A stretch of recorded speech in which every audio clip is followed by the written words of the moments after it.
Steve and Chloe, repeat clients of ours, came to us with this beautiful post-war Art Deco house, with its double brick structure and much of the period features intact. Unfortunately, a series of ad hoc extensions made for an unusual layout, and they wanted a flexible and modern family home to suit their family of 6 that still referenced and preserved the charm of the original house. They looked to us for spaces that could be closed off and adaptable to suit their teenage children and ultimately set up the home for another half-century of service. The house is located in McKinnon, a relatively small suburb southeast of Melbourne. The street itself features other similar Art Deco homes, post-wars, as well as some more modern dwellings and the odd dual lock. Strangely, the existing home had the kitchen incorporated into the central hallway as you first entered, and this vital space was quite disconnected from the kitchen and dining areas.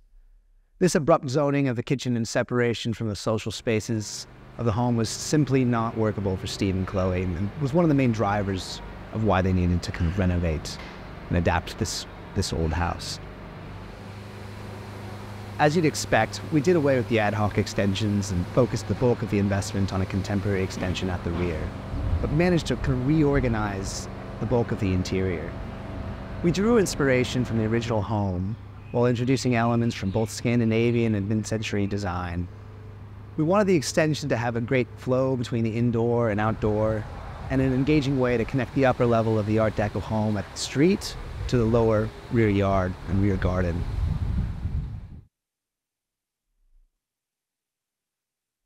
Entering through the front door, you're greeted with a flurry of Art Deco detailing. To your right is the main bedroom with ensuite and walk-in robe, and opposite is the more formal living, which we preserved but kind of adapted to make a more quiet space for Steve and Chloe to escape to. Down the hallway is plenty of storage. We incorporated a discreet European laundry to save space and adapted existing spaces into bedrooms either side. Walking past the new bathroom, the new kitchen and dining area is finally revealed.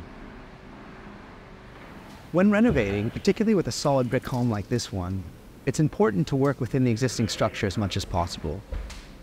This allows you to allocate the majority of the resources available to a project to the more high-impact spaces, and obviously the priority for us was this kind of family space at the rear. Given this, we kept the extensions essentially limited to the kitchen, living, and dining. The existing dining rooms and laundries were converted into the extra bedrooms the clients required, but the wet spaces were largely maintained in their same location and were just reworked to bring them into the 21st century.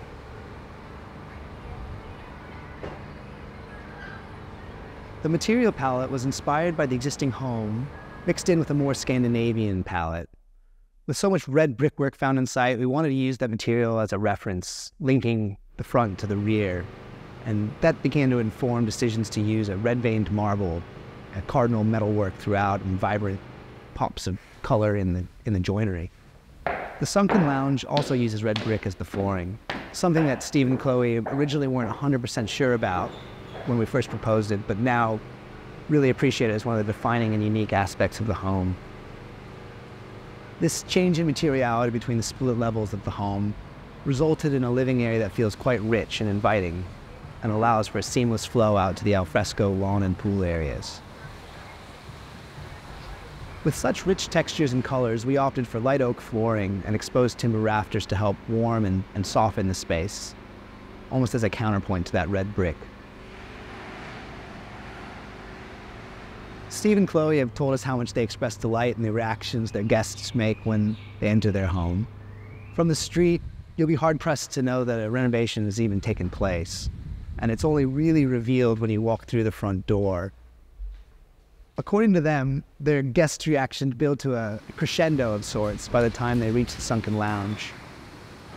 Of course, their delight is our delight and underscores why we as architects do what we do.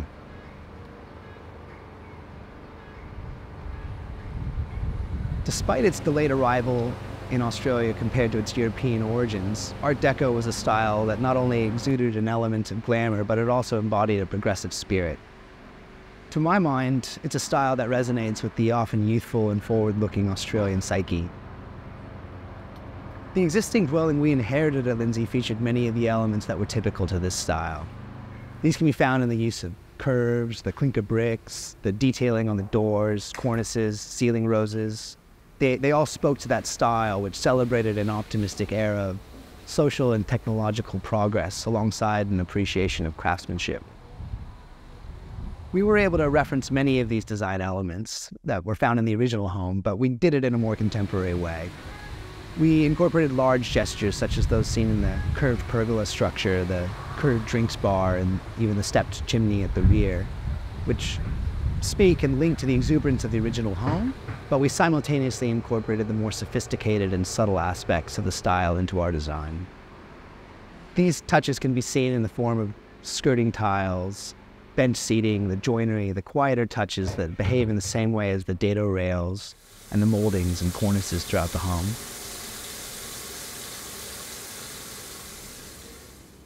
I believe the primary success that we accomplished at Lindsay is that it is both sympathetic and a contemporary statement at the same time. The organization of the home in both plan and section is in complete lockstep with modern family life, and yet the pops of cardinal steelwork, red brickwork, the red stone, they all successfully and playfully link old and new, and we couldn't be more happy that our clients enjoy living in it as much as we enjoyed designing it.